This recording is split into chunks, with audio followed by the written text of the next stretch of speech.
Right, well, here we are again, or at least I'm here again. You guys aren't because you weren't here when I was recording my previous video on this subject. And what's the subject? Well, it's the Nintendo Switch. And I recorded an earlier video today and I went into a lot of detail about the games and the hardware and so on and so forth.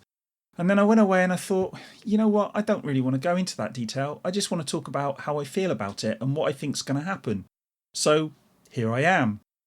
And basically I thought, what does this come down to and why am I feeling like this? And it comes down to three things, and it's hardware, software, and Nintendo's attitude towards gamers and YouTubers. And hardware, I look at the Switch and don't matter what I do, doesn't matter how hard I try, I can't get my head around the idea that it's just not powerful enough.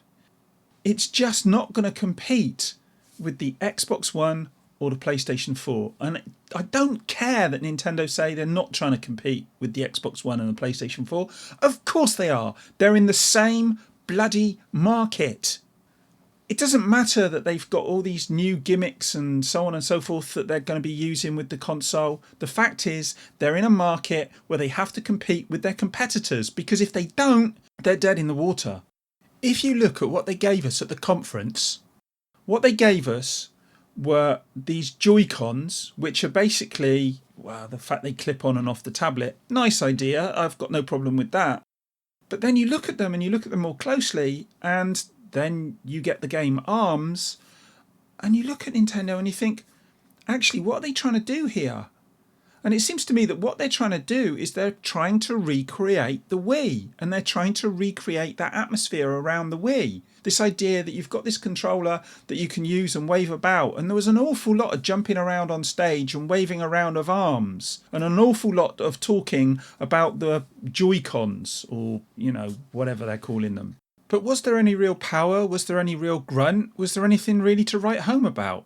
Did we get told if it's going to have an SD card slot? Did we get told how much internal memory it's got? No. As it turns out, later on we find out and it's 32 gig. Well, 32 gig, what are you going to be able to do with that? It's going to be a real problem, isn't it? Because I don't know whether you can use an external hard drive, but if you can use an external hard drive, how's that going to work with the portable? You're not going to lug around a hard drive with you, are you? So how's that work with your digital library? How many games are you going to be able to get on there? Well, the answer to that is not bloody many, isn't it? It's not very powerful. It hasn't got very much storage space. The issue with the storage space in relation to the portable hasn't been addressed. From a hardware point of view, it's, frankly, when you get past all the gimmicky stuff, it's a dog's breakfast. It's a mess. I'm sorry, but it is. Nobody has really asked these questions. What's going to happen when you want to take your games on the go with you? How is the storage going to work? They say they're going to have this new service where later on in the year you're going to be able to pay for it and access your games online and so on and so forth, like you can with the Microsoft service and the Sony service.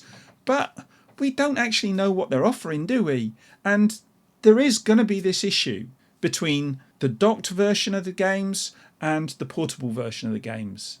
And we've not heard anything about how that's going to really work in real world scenarios. So that's the hardware. Next we get on to the software. And the software lineup is frankly awful. We've got Zelda for release, and then later on we've got this Arms game in, I think it's spring, and then in summer we've got Splatoon 2, and then later on in the year we've got the Mario game. I think we're getting something like 5 games on release and then a whole load of other games later on, but nothing that I could think of, nothing that I could see that I would really write home about apart from maybe the Mario game. So it's got a really poor software lineup, and I'll put up on the screen a listing of what games are coming this year. And tell me in the comments, tell me what you think. Do you think it's a good games lineup? Because it looks bloody poor to me. Then we go from that to a broader issue, and that's to do with Nintendo itself and its attitude towards us as gamers and towards people like me as YouTubers producing content. And unless I sign up with Nintendo, and here's the answer to that, no, I'm not going to do that. Unless I sign up with Nintendo, I can't use Nintendo gameplay footage in my videos. So all that free marketing, and I've touched on this before and loads of people have talked about it. Jim Sterling did a video on it back in 2015 and various other people have talked about this. It's a disaster from a marketing point of view. And Nintendo have done nothing to change that in recent days or recent weeks. And there's no inclination from them to do anything about changing this. They seem to have this blinkered attitude. And we've said this on the Average Gamer podcast when I was talking with Grant and Sully. And I've said it before and I've heard other people saying it. They are living in the past. I don't know whether they still think they're the king of the hill or top dog or whatever. I don't know whether they're just being stubborn. But the reality is that all this free marketing that they could be getting, they're simply not getting. So you put those three things together. Hardware. They haven't had powerful hardware for some time now. Software. The software for this console is just not there. Certainly not in depth. And okay, you'd expect that with a new console. But given how far they are behind in the market, you would have expected them to have at least tried to hit the ground running. And if you look at, never mind their first party stuff, if you look at the third party, there's virtually nothing there. Having FIFA and Skyrim isn't going to set the world alight. I love FIFA and I'm not a Skyrim player myself, but I understand how important it is and what a great game it is.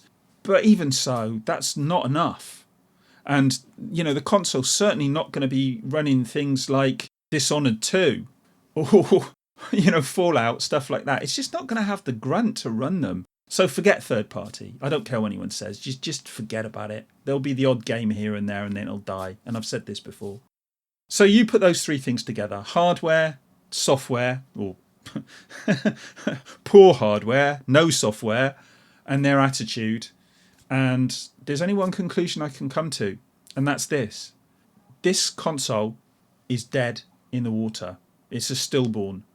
I'm sorry to say it. I watched this conference and I really wanted it to be something where they pulled the stops out and really shocked us with some new IPs and, you know, some great new games and a big package of fantastic games coming on day one. But actually what it was dull, uninteresting, with an awful lot of emphasis on superfluous crap that no one's really interested in. So here's my prediction for the Switch. It'll sell quite well initially because there'll be limited numbers and everybody be clamouring to get hold of it. And after that it'll just tail off and disappear. And by Christmas of this year, everyone will be talking about the Scorpio and no one will be interested in Mario.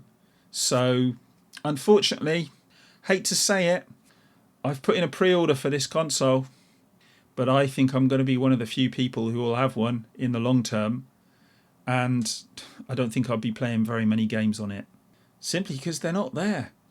And if they're not there at the start and people aren't interested enough in it, then the developers aren't going to be coming online with it. And I've seen a report today that says that only 50% of developers think that the Switch will outsell the Wii U. Think about that. Only 50% of developers think that the Switch will outsell the Wii U. Doesn't bode well, does it? So I'm a little bit sort of depressed about this, I suppose, because I think we're seeing the death rattle of Nintendo as a hardware developer. But it is what it is, I suppose. Anyway, I'm going to go and get myself a cup of tea. Sorry to leave you with a depressing thought. But what can you do? Nintendo won't listen to anyone.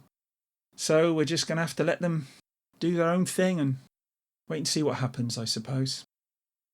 All right, I'm done. Bye.